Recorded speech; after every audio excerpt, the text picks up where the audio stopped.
സ്നേഹാദരവുകളുള്ള സഹോദരങ്ങളെ,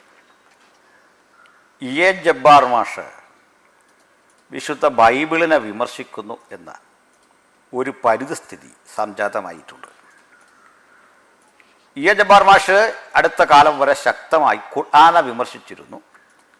അതിനുവേണ്ടി ക്രൈസ്തവർ അദ്ദേഹത്തിന് പണം കൊടുത്തിരുന്നു എന്നൊക്കെയാണ് ബഹുമാനപ്പെട്ട മുജാഹിദ് ബാലുശ്ശേരിയുടെ വിമർശനം.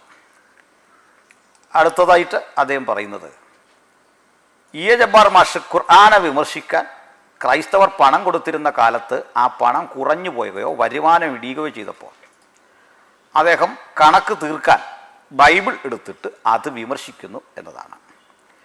എ ജബ്ബാർ മാഷിനെന്നല്ല, ആർക്കും ബൈബിൾ വിമർശിക്കാം. ബൈബിൾ അതിനുള്ള സ്വാതന്ത്ര്യം കൊടുക്കുന്ന കൃതിയാണ്. ബൈബിളിനെ വിമർശിച്ചു എന്നതിൻ്റെ പേരിൽ ലോകത്തെവിടെ ഒരു കൊലപാതകം ഉണ്ടായതായിട്ട് നമുക്കറിവില്ല. അങ്ങനെയൊന്നും ആരും തെരുവിലിറങ്ങില്ല, അങ്ങനെ ആരും തെരുവ് സ്തംഭിപ്പിക്കില്ല. പ്രവാചകൻ നിന്ന ആരോപിച്ച് കൈ വെട്ടൂല, തല വെട്ടൂല. 5 നേരം നിസ്കാരം എന്നത് 3 നേരമായി ചുരുക്കണമെന്ന് ആവശ്യപ്പെട്ട ഘട്ടത്തിൽ പ്രത്യേകമായ ഒരു വ്യാഖ്യാനം ഖുർആന് കൊണ്ടുവന്നതിൻ്റെ പേരിൽ ഒരു മൗലവിയെ നിഷ്കാസിതനാക്കിയിട്ട് ഇല്ലായ്മ ചെയ്തിട്ട് അദ്ദേഹത്തിൻ്റെ ശവശരീരം എവിടെയെന്ന് പോലും അറിയാത്ത വിധമാക്കി തീർത്ത സമൂഹമാണ് നമുക്ക് എതിർപക്ഷത്തുള്ളത്. അപ്പോൾ ഈ ഘട്ടത്തിൽ മുജാഹിദ് ബാലുശ്ശേരിയുടെ ഇപ്പോഴത്തെ ആക്ഷേപം, ഞാനും എ ജബ്ബാർ മാഷും തമ്മിൽ നല്ല അടുപ്പമായിരുന്നു, ഞങ്ങൾ തെറ്റിപ്പിരിഞ്ഞു. ഇത് രണ്ടും തെറ്റാണ്. ഞങ്ങൾ അടുപ്പവും ഇല്ല, തെറ്റിപ്പിരിഞ്ഞിട്ടില്ല. അടുപ്പമില്ല എന്ന് പറയാൻ കാരണം, എന്നെ അദ്ദേഹത്തിന് അറിയാമോ എന്ന് തന്നെ സംശയം. അടുത്ത കാലത്ത് ഈ വീഡിയോ ഒക്കെ കണ്ടുള്ളൊരറിവുണ്ട്. ഞാൻ ചില സംശയങ്ങൾ അദ്ദേഹത്തെ വിളിച്ച് ചോദിച്ചിട്ടുണ്ട്. 100 കണക്കിന് ഫോൺ വരുന്ന ഒരു മനുഷ്യൻ്റെ അടുത്ത് ഞാൻ അനിൽക്കുടത്തോട്ടാണെന്ന് പറഞ്ഞാൽ അറിയാം എന്ന് എനിക്കിപ്പോൾ തോന്നില്ല. എന്നാൽ എൻ്റെ വീഡിയോ കണ്ട് അദ്ദേഹം അതിൽ പരാമർശിക്കുന്നത് കൊണ്ട് അദ്ദേഹം എന്നെ അറിഞ്ഞേക്കണം, അതിനൊരു സാധ്യതയാണുള്ളത്. ഞങ്ങൾ സൗഹൃദത്തിൽ ഒന്നും പോകുന്നവരല്ല, സുഹൃത്തുക്കളുമല്ല. മുജാഹിദ് ബാലുശ്ശേരിയോട് എനിക്കെന്താണ് അടുപ്പം, അതിൽ പരം അടുപ്പം അദ്ദേഹത്തോടുമില്ല. എന്ന് വെച്ചാൽ ഞങ്ങൾ തമ്മിലും ഇതുവരെ സംസാരിച്ചിട്ടില്ല. മാഷിനോട് സംസാരിച്ചിട്ടുണ്ട്, എന്നാൽ ഈസയോട് കുറെ കൂടെ അടുപ്പമുള്ള ഒരാളാണ് ഞാൻ. ഇവരോടൊന്നും വേറെ എനിക്ക് അടുപ്പമില്ല. കാരണം അങ്ങനെ പരിചയപ്പെടേണ്ട ഒരു ഘട്ടം ഉണ്ടായിട്ടില്ല. അങ്ങനെ പരിചയപ്പെടാൻ എ ജബ്ബാർ മാഷായിട്ടൊരു അവസരം ഉണ്ടെങ്കിൽ സൗഹൃദത്തിന് തടസ്സവുമില്ല. അത് മറ്റൊരു കാര്യം. അതിലെന്തോ കുറ്റമുണ്ടെന്ന് തോന്നുന്നില്ല. ബൈബിളിനെ വിമർശിക്കുന്ന ഒരാളോട് സുഹൃബന്ധം ആചരിക്കരുതെന്നില്ല. അങ്ങനൊന്നും ഞങ്ങൾക്ക് നിബന്ധനയോ നിയമമൊന്നുമില്ല. അപ്പോൾ ഇവിടെ കാണേണ്ട കാര്യം, ഈ ബൈബിളിനെ വിമർശിച്ചാൽ ഞങ്ങളതിന് മറുപടി പറഞ്ഞോളാം, അത്രയും കാര്യമല്ല. പക്ഷെ ഞാനതിന് ഒരു മറുപടി പറഞ്ഞു. അടുത്ത മറുപടിയുടെ പ്രിപ്പറേഷനിലായിരുന്നു. പക്ഷെ ആ മറുപടി പറയാൻ ഞാൻ തുനിയുമ്പോഴേക്കും മുജാഹിദ് ബാലുശ്ശേരി പുതിയൊരു രൂപത്തിലും ഭാവത്തിലും രംഗപ്രവേശം ചെയ്തിരിക്കുകയാണ്. ബാലുശ്ശേരി ഇവിടെ എല്ലാ തന്ത്രങ്ങളും ഏതാണ്ട് പൊളിഞ്ഞിരിക്കുന്നു. ബാലുശ്ശേരിയുടെ ഒരു തന്ത്രം വെല്ലുവിളിച്ചിട്ട് വീട്ടിൽ കയറി ഇരിക്കുക, എന്നിട്ട് ഞാനിതൊന്നും അല്ല പറഞ്ഞത്, ഞാൻ സെബാസ്റ്റ്യനേക്കാൾ താങ്കൾക്കുള്ള മേന്മ ഓർമ്മിപ്പിക്കുകയായിരുന്നു എന്നൊക്കെ പറഞ്ഞ് തടി ഊരി മാറുക. നമ്മളൊരു ചോദ്യം ചോദിച്ചാൽ ആ ചോദ്യത്തിന് പകരമായിട്ട് ബൈബിളിലേക്ക് ഓടുക. ബൈബിളിൽ ചെന്നിട്ട് തത്തുല്യമായൊരു പോർഷൻ കണ്ടുപിടിച്ചിട്ട് യുറീക്ക ഞാൻ കണ്ടുപിടിച്ചേ എന്ന നിലയിൽ ഇങ്ങനെ ഇരിക്കുകയാണ്. ഞാനത് ഗൗനിച്ചില്ല അടുത്ത കാലം വരെ. അതിങ്ങോട്ട് പോട്ടെ, എത്ര വരെ വരുമെന്നറിയാം എന്നോർത്താണ്. അപ്പോൾ പറഞ്ഞിരിക്കുന്നു, അനിൽക്കുടത്തോട്ടത്തിന് ഭയമാണ്. ഏത് കാര്യത്തിൽ? ബൈബിളിൽ നിന്ന് ഉദ്ധരിച്ചാൽ ഭയമാണ്. ഞാൻ അതിന് നല്ല തക്ക മറുപടി കൊടുത്തു, മിണ്ടാട്ടമില്ല. എന്ന് വെച്ചാൽ നമ്മൾ മുഹമ്മദ് എന്ന അവരുടെ ആചാര്യനെക്കുറിച്ച്, അവരുടെ നബിയെക്കുറിച്ച് ഒരു വിമർശനം ഉന്നയിച്ചാൽ, അല്ലെങ്കിൽ ഖുറാനിലെ ഒരു വസ്തുത ഒരു വിമർശനം ഉന്നയിച്ചാൽ നേരെ പോകുന്നു ബൈബിളിലേക്ക്. തത്തുല്യമായ ഒരെണ്ണം ഇവിടെ ഉണ്ട്. അതുകൊണ്ട് നമുക്കിതങ്ങ് ആശ്വസിക്കാൻ പറ്റില്ല. കാരണം നിങ്ങൾ തന്നെ പറയുന്നു ഈ മാർഗം ഏറ്റവും ശ്രേഷ്ഠമാണ്, ഒടുവിൽ അവതരിച്ചതാണ്, ഇനിയൊരു വെളിപ്പാട് ഇങ്ങനെ അവതരിക്കാനില്ല, അന്ത്യപ്രവാചകന്റെ വാക്കാണ്. ഇതര കൃതികളിലെല്ലാം ഗുരുതരമായ പ്രശ്നങ്ങളുള്ളപ്പോൾ ഒരു തെറ്റുമില്ലാത്തൊരു കൃതി ദാ വന്നിരിക്കുന്നു, ഒരു ന്യൂനതയുമില്ലാത്തൊരു പ്രവാചകൻ ദാ വന്നിരിക്കുന്നു. അത് ആരായാൻ വരുമ്പോൾ പറയുക ബൈബിളിൽ ഇങ്ങനെ ഉണ്ട് എന്ന് പറഞ്ഞിട്ട് നേരെ ബൈബിളിലേക്ക് കിടക്കുക, തത്തുല്യമായൊരു ഭാഗം എടുക്കുക. പക്ഷേ അങ്ങനെ ചെന്ന് വീണ്ടും കുഴഞ്ഞു മറിഞ്ഞ് വീഴുക. അപ്പോൾ താർവീപ്പയിൽ പെട്ടുപോയിട്ട് കരയ്ക്ക് കയറാൻ ശ്രമിക്കുന്ന ഒരാളുടെ പ്രതിസന്ധിയാണ് മുജാഹിദിനും കൂട്ടർക്കും ഉള്ളത്. ഇതറിഞ്ഞാണ് അക്ബർ സാഹിബ് പണ്ടേ കളം വിട്ടു. ഇപ്പോൾ അദ്ദേഹം രംഗത്തില്ല, ഈ ഫീൽഡിൽ ഇതുമായി ബന്ധപ്പെട്ടില്ല. അതാണ് സത്യം. മുജാഹിദ് ബാലുശ്ശേരി ഒറ്റയ്ക്ക് നോക്കിയാലൊന്നും ഇവിടെ ഒന്നും വിജയിക്കില്ല, നടക്കാൻ പോകുന്ന കാര്യമല്ല. കാരണം താങ്കൾ ഇങ്ങനെ തരുന്ന ബൈബിൾ പരാമർശങ്ങൾ ഒക്കെ തന്നെ ഞങ്ങൾ നിങ്ങളോട് പറയുന്നു, വ്യാഖ്യാനിക്കാതെ അങ്ങ് വായിച്ചോ, ഉത്തരം കിട്ടും. എന്ന് വെച്ചാൽ അവസാനം അദ്ദേഹം പറഞ്ഞ ഒരു കാര്യം, 9 വിവാഹം കഴിച്ച നബിയോട് നിങ്ങൾക്ക് എന്തിനീ അസഹിഷ്ണുത? 1000 കല്യാണം കഴിച്ചിട്ട് കാമപൂർത്തി അടങ്ങാത്ത ഒരുവൻ അവിടെ ഉണ്ടല്ലോ. ആരാണ്? നമ്മുടെ സോളമൻ. അതുകൊണ്ട് സോളമൻ 1000 പെണ്ണിനെ കൊടുത്ത, അതും പോരാഞ്ഞിട്ട് പിന്നെയും കൊടുക്കുമെന്ന് പറഞ്ഞ ഒരു യഹോവ കൂട്ടിക്കൊടുപ്പുകാരനല്ലേ? ഇതൊക്കെ താങ്കൾ ചോദിച്ചു. താങ്കൾ പറഞ്ഞതിന് ഒരു തെളിവില്ല. ഏത് യഹോവ 1000 പെണ്ണിനെ കൊടുത്തു എന്നൊന്നും അവിടെ ഇല്ല. നിങ്ങളുടെ വ്യാഖ്യാനമാണ്. ദാവീദിൻ്റെ വിഷയം പറയുമ്പോൾ, നിനക്ക് ഞാൻ യജമാനൻ്റെ ഭാര്യയെ തന്നു, ഭാര്യാഗൃഹത്തെ തന്നു, അവിടെയുള്ള സംവിധാനങ്ങളൊക്കെ തന്നു, ഇതും പോരാഞ്ഞ് ഇന്നതും കൂടെ ഞാൻ നിനക്ക് തരുമെന്നുള്ളതിന് സമം ഭാര്യ എന്ന് വ്യാഖ്യാനം കൽപ്പിക്കുന്ന താങ്കളുടെ ബോധത്തെ ഞങ്ങൾ പൊളിച്ചടുക്കി. രണ്ടാമത്, ഈ സോളമൻ ഞങ്ങൾക്ക് പ്രവാചകനല്ല എന്ന് ഞാൻ വളരെ കൃത്യതയോടെ സ്ഥാപിച്ചു. ഒരു ക്രൈസ്തവനും സോളമൻ പ്രവാചകനല്ല. സോളമൻ ഒരു ജ്ഞാനിയായ രാജാവ് മാത്രമാണ്. അയാൾ തിരഞ്ഞെടുത്ത 1000 ഭാര്യമാരും അദ്ദേഹത്തിൻ്റെ ജീവിതവും അതിലൊരു തെറ്റുകൾ ഞാൻ ചൂണ്ടിക്കാണിച്ചു. കാരണം വളരെ വചനങ്ങൾ ഉദ്ധരിച്ചുകൊണ്ട് കൃത്യമായി തന്നെ ഉത്തരം കൊടുത്തു. നിങ്ങൾ പറയും പോലെയല്ല അതിൻ്റെ കിടപ്പ്. ദൈവം അയാൾക്ക് കല്യാണം കഴിപ്പിച്ചു കൊടുക്കുകയോ, ദൈവം അയാളെ പ്രവാചകനായിട്ട് അംഗീകരിക്കുകയോ, ക്രൈസ്തവ സമൂഹം അദ്ദേഹത്തെ പ്രവാചകനായിട്ട് അംഗീകരിക്കുകയോ ചെയ്തിട്ടില്ല. അദ്ദേഹം ഒരു ബൈബിൾ ക്യാരക്ടർ മാത്രമാണ്. അപ്പോൾ 9 കല്യാണം കഴിച്ച നബിയോട് അസഹിഷ്ണുതയില്ല, മറിച്ച് സോളമനോടും അസഹിഷ്ണുതപ്പെടേണ്ട കാര്യമില്ല. പക്ഷെ ഇതിലെ കുഴപ്പം എന്താണെന്ന് ചോദിച്ചാൽ, ഇവരൊക്കെ മാതൃകാ പുരുഷന്മാരാണ് എന്ന് പറഞ്ഞു വന്നാൽ അത് ഞങ്ങൾ അംഗീകരിക്കില്ല.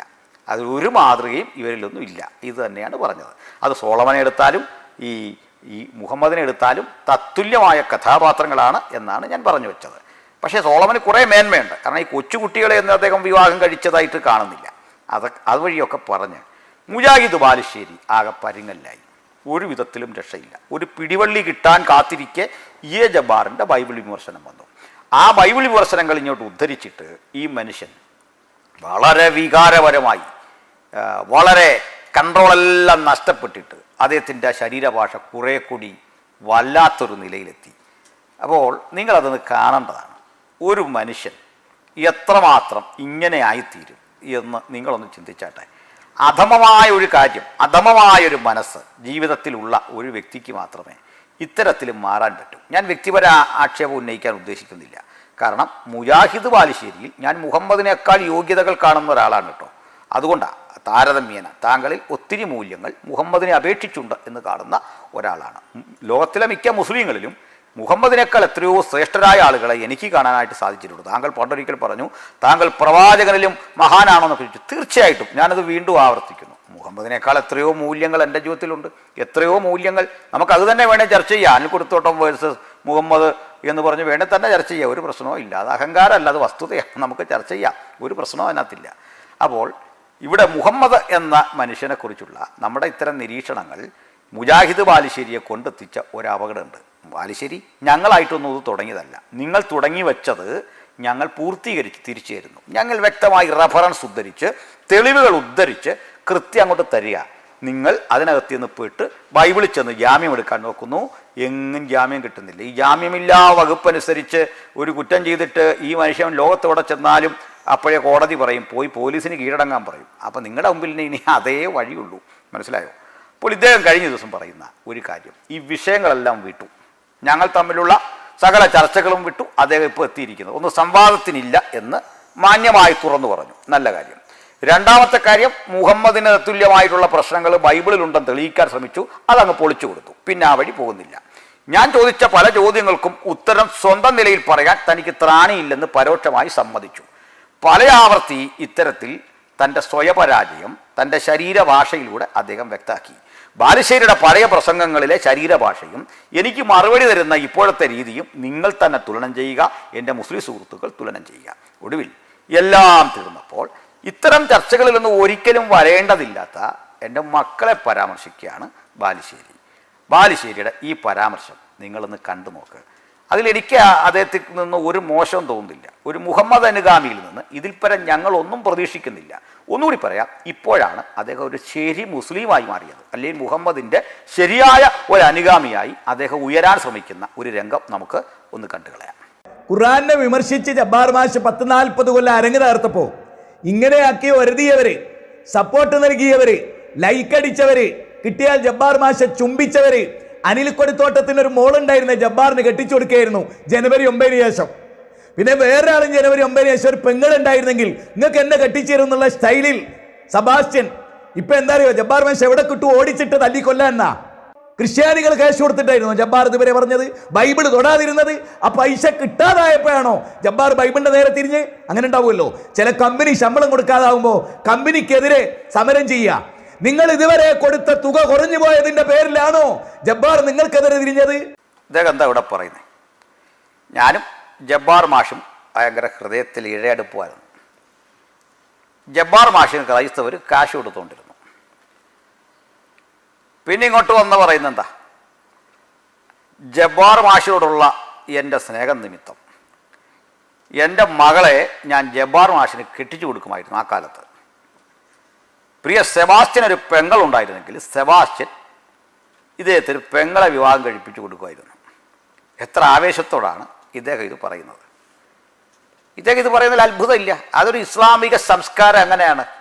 മുഹമ്മദിൻ്റെ ശരിയായൊരു ഫോളോവർക്ക് ഇത് പറയാൻ പറ്റും. അത് ഒരു കുറവായി കാണണ്ട. അത് അധപ്പതനമല്ല, അത് പുരോഗമനമാണ്. കാരണം അദ്ദേഹം മുഹമ്മദിലേക്ക് വളർന്നുകൊണ്ടിരിക്കുന്നു എന്നുള്ളതാണ് ഈ കാണിക്കുന്ന വസ്തുതകൾ. അഭിപ്രായ വ്യത്യാസത്തിൻ്റെ പേരിൽ ഇതുമായിട്ടൊന്നും ഒരു ബന്ധമില്ലാത്ത നമ്മുടെ കുടുംബത്തുള്ളവരെ വലിച്ചിഴക്കേണ്ടി വരുന്ന ദുര്യോഗം നിങ്ങളെന്നാലോചിക്കുക. ഞാനതുകൊണ്ട് ആ ഭാഷയിൽ അദ്ദേഹത്തിന് മറുപടി കൊടുക്കാൻ ഉദ്ദേശിക്കുന്നില്ല. എനിക്കങ്ങനെ ഒരു പ്രതികരണ രീതിയില്ല.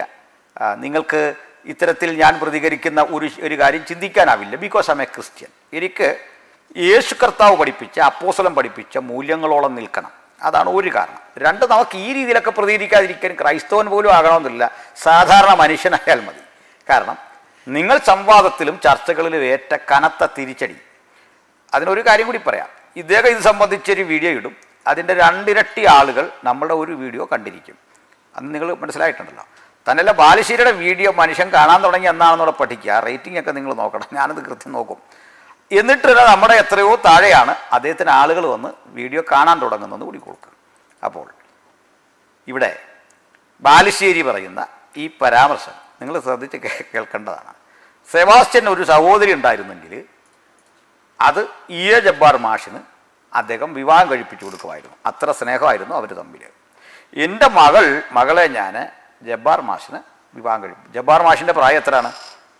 65 വയസ്സ്. അദ്ദേഹം നിരീശ്വരനാണ്. 65 വയസ്സ് പ്രായം. അദ്ദേഹം ഒരു അധ്യാപകനാണ്. ലോകത്ത് ഏത് പ്രമുഖനും വിലമതിക്കുന്ന ഒരു ജോലിയാണ് അധ്യാപകൻ്റേത് എന്ന് നിങ്ങൾക്കറിയാമല്ലോ. വലിയ അംഗീകാരം കിട്ടുന്ന ഒരു ജോലിയാണ്. നമ്മുടെ കുട്ടികൾ ലോകത്ത് എവിടെ പോയാലും അവരെത്ര വളർന്നാലും അവർ അധ്യാപകൻ എന്ന നിലയിൽ നമ്മൾ ഈ കുട്ടികളെ കണ്ടാൽ അവർക്ക് തോന്നുന്ന ആദരവ് വലുതാണ്. ഇനി അധ്യാപക ജോലിയിൽ നമ്മളെ പഠിപ്പിക്കാത്ത ഒരാൾ അദ്ദേഹത്തെ കണ്ടാലും സാറാണ് എന്ന് വിളിക്കുള്ളൂ. പിണറായി വിജയനും അങ്ങനെ തൻ്റെ മാഷിനെ അഭിസംബോധന ചെയ്യും. അങ്ങനെയാണ്. എന്തിനാണ് നമ്മളെല്ലാം ചേർന്നിട്ട് ടീച്ചറമ്മ എന്ന് മാന്യ ശൈലജ ടീച്ചറെ വിളിക്കുന്നത്? ആ ജോലിയുടെ മഹത്വമാണ്. എന്തിന് ക്രൈസ്തവരെയും മുസ്ലിങ്ങളെയും ആക്ഷേപിക്കുന്ന ഒരു ടീച്ചറുണ്ടല്ലോ, ഒരു വർഗീയവാദി, ശശികല ടീച്ചറെ നമ്മൾ ടീച്ചറെന്ന് വിളിക്കുന്നതുകൊണ്ടാ അവരാരായിരുന്നാലും ആ ചെയ്ത ജോലി, ആ പദവി വലിയ പദവിയാണ്. വലിയൊരു പദവിയാണ് സുഹൃത്തെ. ഈ മാഷിൻ്റെ പദവി, അധ്യാപകൻ്റെ പദവി വളരെ വലുതാണ്. അപ്പോൾ എന്നെ സംബന്ധിച്ചോളം ജബ്ബാർ മാഷിനെ മാഷെന്ന് വിളിക്കാൻ, സാറെന്ന് വിളിക്കാൻ ഒരു ബുദ്ധിമുട്ടുമില്ല. ഞങ്ങൾ പഠിച്ചു വന്ന ശീലവും അങ്ങനെ തന്നെയാണ്. ഇനി ഒന്നുകൂടെ പറഞ്ഞേക്കാം, മാഷിനോട് അങ്ങയോട് പറഞ്ഞേക്കാം.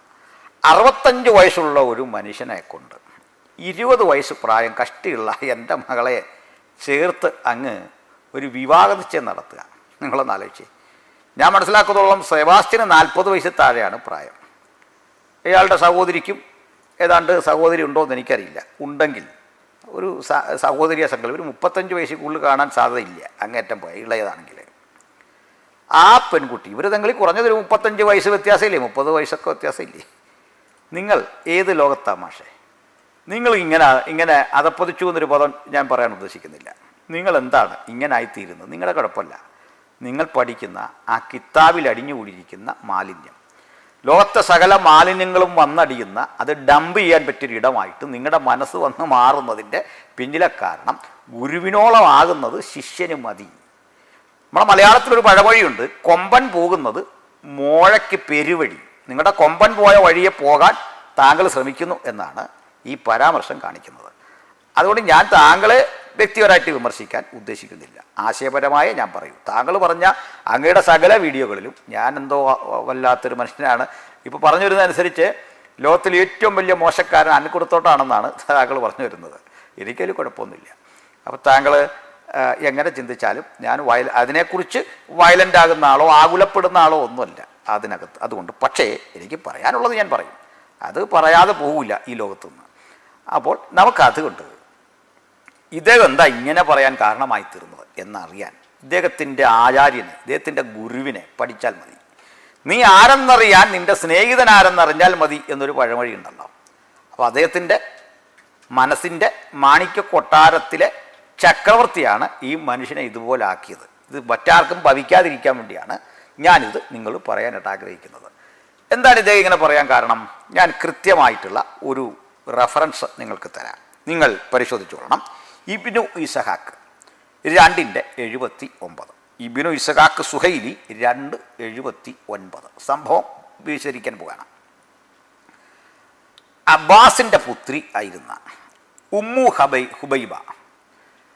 ഹുബൈബ ഓടിക്കളിക്കുന്ന പ്രായം, ഒരു കൊച്ചുകുട്ടി ഓടിക്കളിക്കുന്ന പ്രായം. മാനവരിൽ മഹോന്നതൻ അബദ്ധവശാൽ ഈ പെൺകുട്ടിയെ കണ്ടു. ബാക്കി പറയണ്ടല്ലോ, കണ്ടു കഴിഞ്ഞാൽ ഉള്ള സ്ഥിതി എന്താന്ന്. കൊച്ചു കുഞ്ഞാണ്, ഓർക്കണം. ഈ കുട്ടിയെ കണ്ടപ്പോൾ മാനവരിൽ മഹോന്നതൻ്റെ മനസ്സിലൊരു ലഡു പൊട്ടി. എന്താണെന്നറിയണ്ടേ? അദ്ദേഹം തന്നെ പറയുന്ന വാക്കുകൾ ശ്രദ്ധിക്കുക. ഇവൾ ഒരു കന്യകയായി തീരും കാലത്ത് ജീവിച്ചിരിക്കാൻ അള്ളാഹു ഭാഗ്യം തരുമെങ്കിൽ ഞാൻ ഇവളെ ഭാര്യയാക്കുമായിരുന്നു. ആലോചിച്ച് നോക്കിക്കേ. പിന്നെ ഈ മനുഷ്യൻ ഇത് പറയാതിരിക്കുമോ? ഇങ്ങനെയുള്ളൊരു ഗുരുവുള്ളൊരു മനുഷ്യൻ ഇങ്ങനൊരു കൊച്ചുകുട്ടിയെക്കുറിച്ച്, മുത്തച്ഛൻ്റെ പ്രായമായ ഒരു മനുഷ്യനെപ്പറ്റി ഇത്തരത്തിൽ അശ്ലീല നിബദ്ധമായ ഒരു പരാമർശം നടത്താതിരിക്കുമോ എന്ന് നിങ്ങൾ ചിന്തിക്കുക. ഏത് വികാരത്തിൽ അടിമപ്പെട്ടാൽ എന്താ, ഏത് ആവേശം വന്നാൽ എന്താ? തോൽവി ജീവിതത്തിലൊക്കെ ഉള്ള മാഷെ പഠിക്കും മാഷെ, താങ്കൾ ഞങ്ങൾക്കൊക്കെ മറുപടി പറയാൻ പ്രാപ്തനാകും ഒരു ദിവസം പഠിച്ചാൽ. പക്ഷേ ഈ കിതാബ് കൊണ്ട് പറ്റില്ല കേട്ടോ. ഈ കിതാബ് ഇതാണേ പറ്റില്ല, ഗുരു ഇതാണേലും ഒട്ടും പറ്റില്ല. മനസ്സിലായില്ലേ? കാരണം താങ്കൾ ഇങ്ങനെ പരാമർശിക്കുമ്പോൾ പഴമൊഴി പോലെ ഗുരു ഒന്നെങ്കിലും വേണം, മാറാതെ ഓരോ ഗണത്തിലും നടുക്ക് എതി വാതാതി പൊരുത്തം ഒക്കെ ആയിട്ട് ഞങ്ങളിങ്ങ് വരും. മനസ്സിലായില്ലേ? അപ്പോൾ ഇവിടെ താങ്കൾക്ക് ഭവിക്കാൻ പോകുന്ന അടുത്ത അബദ്ധം പറയാം. താങ്കൾ എന്ത് പറഞ്ഞാലും അബദ്ധത്തിലേക്ക് ചെന്ന് പെടും. ഇതെന്തോരവസ്ഥയാണ്? താങ്കളുടെ ചരിത്രത്തിൽ ഇതുപോലെ തിരിച്ചടി കിട്ടിയൊരു കാലമില്ല. അതാ താങ്കളുടെ ശരീരഭാഷ ഇങ്ങനെ ആയിത്തീർന്നത്. ആട്ടെ, ഇനി ഗുരുവിനെ കുറിച്ചൊരു വിശേഷം കൂടെ പറയാം. അതറിയാം, നിങ്ങൾ കേട്ട് മടുത്ത എങ്കിലും ആളുകളുടെ മനസ്സിൽ കിടക്കട്ടെ, ഇതൊക്കെ ആവശ്യമാണ്. അപ്പോൾ മറ്റൊരു സംഭവം എന്ന് പറയുന്നത്, തൻ്റെ പ്രിയ സുഹൃത്ത് അബൂബക്കർ സിദ്ദീഖിനെ കണ്ടു. സിദ്ദീഖിനെ കണ്ടപ്പോൾ സിദ്ദീഖിനെ കുറിച്ച് എന്താ പറയുന്നത്? അബൂബക്കർ സിദ്ദീഖിൻ്റെ മോളെ കണ്ടു. ആയിഷ എന്നാ പേര്, 6 വയസ്സുള്ള കുട്ടി. നമ്മുടെയൊക്കെ ഭാഷയിൽ പറഞ്ഞാൽ മുറ്റത്തിരുന്ന് കളിക്കുക, ഈന്തപ്പന മടലും ഒക്കെ കൊണ്ട് കൂട്ടുകാരുടെ കൂടെ ഇങ്ങനെ, നമ്മുടെ കുട്ടികളൊക്കെ ചിരട്ട വെച്ച് കളിക്കുമല്ലോ, ഇതൊക്കെ വെച്ച് ഇങ്ങനെ കളിച്ചുകൊണ്ടിരിക്കുമ്പോൾ ഈ കുട്ടിയെ കണ്ടു. ആര് കണ്ടു? മാനവരിൽ മഹോന്നതൻ. മനസ്സിൽ വീണ്ടും അടുത്ത ലഡു പൊട്ടി. എന്തു പറ്റി? ആ കുട്ടിയെ വേണം. അബൂബക്കർ സിദ്ദീഖ് പറഞ്ഞു, താങ്കൾ എൻ്റെ സഹോദരനല്ലേ?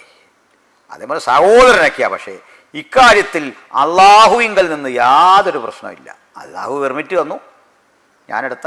അള്ളാഹുവിൻ്റെ പെർമിറ്റ് കിട്ടിക്കഴിഞ്ഞാൽ പിന്നെ വേറെ വല്ലതും വേണോ? അള്ളാഹുവിനെ റെഡിയാക്കി നിർത്തിയിരിക്കല്ലേ. തനിക്ക് ഇങ്ങനെ ഒരു ആവശ്യം വരുമ്പോൾ ലഡു പൊട്ടുമ്പോഴേക്ക് ലഡു വാങ്ങിത്തരാൻ അള്ളാഹുവിനെ അപ്പുറത്ത് നിർത്തിയിരിക്കുകയാണ്.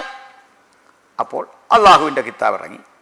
ചുരുക്കത്തിൽ കല്യാണം കെങ്കേമായിട്ട് നടന്നു. കല്യാണം കഴിഞ്ഞിട്ട് കൊച്ചുകുട്ടിയെ ഭാര്യയാക്കാൻ വേണ്ടി ഒരു 3 കൊല്ലം എടുത്തു. അപ്പോൾ 6-ാം വയസ്സിൽ വിവാഹം കഴിച്ചിട്ട് 9-ാം വയസ്സിൽ വീട് കൂടാൻ വരിക. വീട് കൂടാൻ വരുമ്പോൾ മഹോന്നതൻ്റെ പക്കൽ ഇഷ്ടംപോലെ കളിപ്പാട്ടുണ്ട്. ഇതൊക്കെ കൊണ്ട് ഭാര്യയെ സമീപിക്കാൻ വരുന്ന 56-കാരൻ്റെ മാനസികാവസ്ഥയിൽ ശേഷം മനുഷ്യരെ അളന്നാൽ ഇങ്ങനെ പറ്റുമെന്നാണ് പറഞ്ഞത്. നിങ്ങൾ കുഴപ്പമില്ല, നിങ്ങൾ മുസ്ലിം ആയതുകൊണ്ടാണ്. നിങ്ങൾ മുഹമ്മദിനോളം വളർന്നുകൊണ്ടിരിക്കുന്നു എന്നതിൻ്റെ തെളിവാണ് ഇത്തരം പരാമർശങ്ങൾ. അടുത്ത കാര്യത്തിലേക്ക് വരാം. ഇനിയുണ്ട് നമ്മുടെ മുമ്പിൽ ഇഷ്ടംപോലെ കാര്യങ്ങൾ. മഹോന്നതൻ പറഞ്ഞ വളരെ പ്രസിദ്ധമായിട്ടുള്ളൊരു പരാമർശം നമ്മുടെ അനസിൽ നിന്നുള്ളൊരു നിവേദനമായിട്ട് കാണുന്നു. എന്താണെന്ന്? അല്ലാഹുവിൻ്റെ ദൂതൻ പറഞ്ഞു, അനസിൽ നിന്നുള്ള നിവേദനം, ഈ ലോകത്തിൽ സ്ത്രീകളും അത്തറുമാണ് എനിക്കേറ്റവും പ്രിയമായിട്ടുള്ളത്. സുനൻ അന്നസാഇ 39-39 3939 അപ്പോൾ ഏറ്റവും പ്രിയപ്പെട്ട രണ്ട് വസ്തുക്കൾ കണ്ടില്ലേ, എന്തെന്നാ? അത്തറും പെണ്ണും. ഇത് രണ്ടും പ്രിയപ്പെടുന്ന ഒരു ഗുരു ഉള്ളിടത്തോളം കാലം താങ്കൾ ഇങ്ങനെ പറഞ്ഞില്ലെങ്കിൽ എന്താണ് അത്ഭുതം? ഇനി കേട്ടോളൂ, ഒരു വിശേഷം കൂടി കേട്ടോളൂ, അത് വലിയ രസകരമാണ്. മഹോന്നതൻ ഒരിക്കലിങ്ങനെ പോകുമ്പോൾ ഒരു സ്ത്രീയെ കണ്ടു. ആ സ്ത്രീയോട് അദ്ദേഹത്തിന് വല്ലാത്ത കാമപരവശത ഉണ്ടായി. ആ സ്ത്രീ അവരുടെ വഴിക്ക് പോയി. കാരണം എല്ലാ സ്ത്രീകളും ഒരുപോലെ അല്ലല്ലോ, കുറേ അന്തസ്സുള്ള സ്ത്രീകൾ എവിടെയും കാണുമല്ലോ. പുരുഷൻ ഇങ്ങനെ കാമപൂരണത്തിന് താല്പര്യം തോന്നിക്കഴിഞ്ഞാൽ ഉടൻ അങ്ങനെ വന്ന് നിൽക്കാത്ത സ്ത്രീകളുണ്ട്, കുടുംബത്തിൽ പിറന്ന സ്ത്രീകളുണ്ട്. ആ സ്ത്രീ പോയി. എന്തോ ആ സ്ത്രീയുടെ ഭാഗ്യം, അവർ പോയി കഴിഞ്ഞപ്പോൾ ഇവിടെ മഹോന്നതന് ഒരു പ്രത്യേക മാനസികാവസ്ഥയിലും ശാരീരിക അവസ്ഥയിലും എത്തിക്കഴിഞ്ഞു. അതിനൊരു ശമനം വരണം. ഒട്ടും വിട്ടില്ല, ഓടി ചെല്ലുമ്പോൾ സ്വന്തം ഭാര്യയുണ്ട്. അപ്പോൾ ആരാണ്? നമ്മുടെ സൈനബാണ്. സൈനവ് ഒരു തുകൽപാത്രം കഴുകിക്കൊണ്ടിരിക്കുകയാണ്. തുകൽപാത്രം കഴുകുന്നത് പാതി വഴിയിൽ ഇട്ടിട്ട് തട്ടി ദൂരോട്ട് കളഞ്ഞിട്ട് ആ സ്ത്രീയോടുകൂടെ, അല്ലെ തൻ്റെ ഭാര്യയിൽ താൻ പകൽ അല്പം മുമ്പ് കണ്ട ആ സ്ത്രീയെക്കുറിച്ചുള്ള ലൈംഗിക വിചാരങ്ങൾ നിമിത്തമായി അവളെ സങ്കല്പിച്ച് ലൈംഗിക ബന്ധത്തിൽ ഏർപ്പെട്ടു. നല്ല മാതൃകയാണ് ഇത്. അനക്കൊടുത്തോളം പറയുന്നല്ല കേട്ടോ, വായിച്ച് കൽപ്പിക്കാം.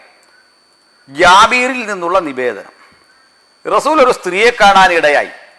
അപ്പോൾ അവിടുന്ന് തൻ്റെ ഭാര്യ സൈനബിൻ്റെ അടുത്ത് പോയി.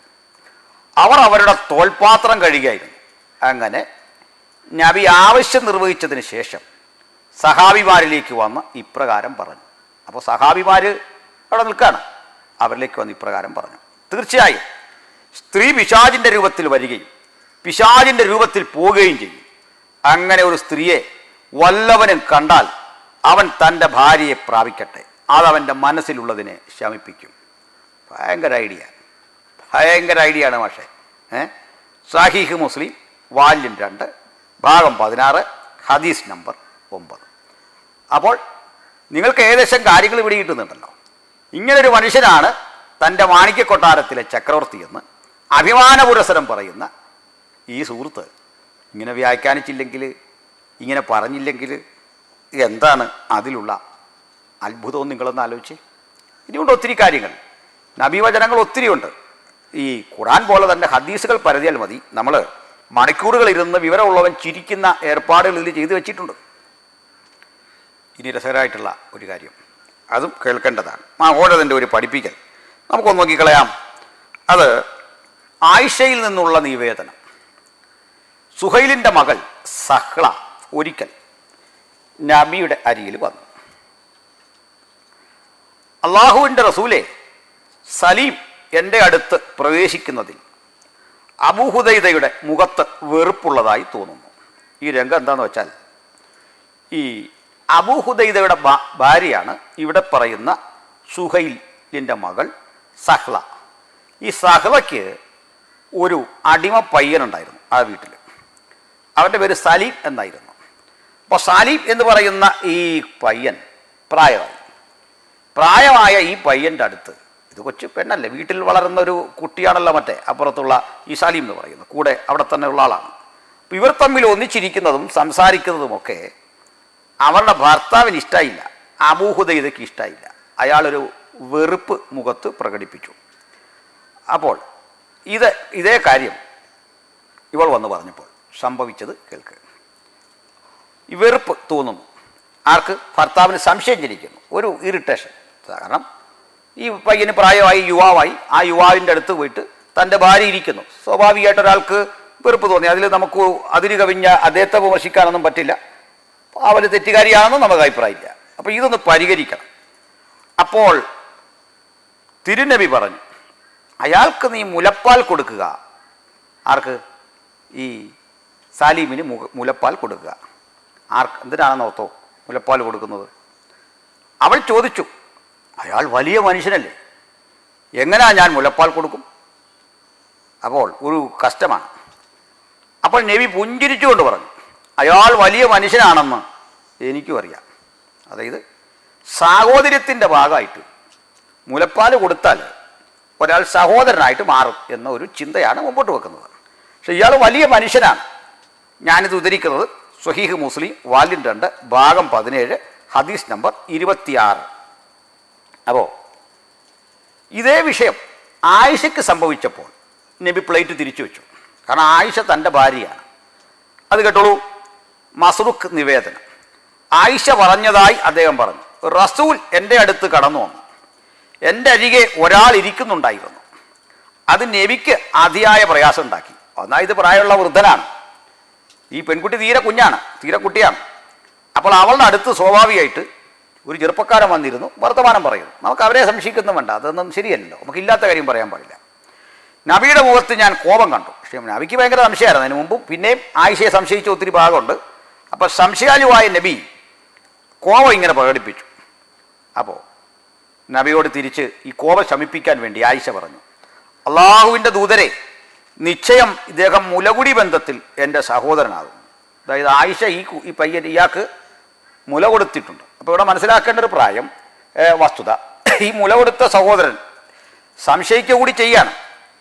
സംശയിച്ച ആളിൻ്റെ സംശയം മാറാൻ, സാഹോദര്യത്തെ സ്ഥിരീകരിക്കാൻ ഈ സ്ത്രീ മുല കൊടുത്തു. അപ്പം മുല കൊടുത്താൽ പിന്നെ സഹോദരനായിട്ട് കണ്ടുകൊള്ളണം, ഇതാണ് ഈ നിയമം. അപ്പോൾ ആയിഷ ഇങ്ങനെ ചെയ്തു. അപ്പോൾ നബിക്ക് അത് ഇഷ്ടപ്പെട്ടില്ല. നബി പറഞ്ഞു, നിങ്ങൾ മുലകുടി ബന്ധത്തിലുള്ള സഹോദരന്മാരെ പറ്റി ശരിക്കും നോക്കണം. വിശപ്പടങ്ങുന്ന നിലയ്ക്ക് മുല കുടിച്ചെങ്കിൽ മാത്രമേ മുലകുടി ബന്ധം ഉണ്ടാകുകയുള്ളൂ. അപ്പോൾ കൊച്ചുകുട്ടിയായിരുന്നപ്പോൾ നീ ഇവന് മുല കൊടുത്തെങ്കിൽ ഓക്കെ, എന്നാൽ പ്രായമായവന് നീ മുല കൊടുത്താൽ അത് തെറ്റ്, അത് പരിശോധിക്കണം. ഈ പരിശോധന അല്പം മുമ്പ് സഹ്ലയോടുള്ള ബന്ധത്തിൽ സലീമിൻ്റെ വിഷയത്തിൽ കണ്ടില്ല. നിങ്ങൾ സഹീഹ് മുസ്ലിം വാല്യം 2 ഭാഗം 17 ഹദീസ് നമ്പർ 32. ഇത്തരം ഒരാളെ മാണിക്യ കൊട്ടാരത്തിലെ ചക്രവർത്തി ആക്കിയിട്ടുള്ള നമ്മുടെ മുജാഹിദ് വാലിശ്ശേരിയിൽ നിന്ന് ഇത്തരത്തിലുള്ള പരാമർശങ്ങൾ വരുന്നതിൽ ഞങ്ങൾക്ക് അത്ഭുതമേ ഇല്ല. ഒരത്ഭുതവും ഈ കാര്യത്തിലില്ല. അപ്പോൾ എന്തിനാണ് മുജാഹിദ് ബാലുശ്ശേരി ഇങ്ങനെ ചോദിച്ച് നിങ്ങൾ ഈ തല്ലുവാങ്ങുന്നത്? ഇങ്ങനെ നിങ്ങൾ എന്തിനാണ് നിങ്ങൾ കൂടുതൽ ഇളിഭ്യരാകുന്നത്? ഇനി ഇത് ന്യായീകരിക്കാൻ നിങ്ങൾ കിടന്നുരുളും, നിങ്ങൾ കുറേ കൂടി പരിശീലനാകും. ഇനിയും ഞാൻ തരാം. എൻ്റെ കയ്യിൽ ഇഷ്ടം പോലെ സാധനമുണ്ട്, ഇഷ്ടം പോലെ ഉണ്ട്. അതിൽ ഞാൻ ചില ടെസ്റ്റ് ഡോസുകളായി തന്നുകൊണ്ടിരിക്കുന്നത്. അടുത്ത് കേട്ടുള്ളൂ, ബുഖാരി 63:182. ജൗനിൻ്റെ പുത്രി തിരുമേനിയുടെ മുറിയിലേക്ക് കൊണ്ടുവന്നപ്പോൾ നബി അവളെ സമീപിച്ചുകൊണ്ട്, നീ എനിക്ക് നിന്നെ സമർപ്പിച്ചു കൊള്ളുക എന്നരുളി. കണ്ടല്ലോ, ഒരു സ്ത്രീയോട് പറയുകയാണ്, നീ എനിക്ക് നിന്നെ സമർപ്പിച്ചു കൊള്ളുക. ഇതിന് നബിക്ക് അള്ളാഹുവിൻ്റെ ഒരു ആയത്തുണ്ട്. എന്താ? ഇനി കല്യാണം കഴിക്കരുത്, പകരം ഏതെങ്കിലും ഒരു സ്ത്രീ ശരീരം ദാനം ചെയ്താൽ അറ്റൻഡ് ചെയ്തോണം.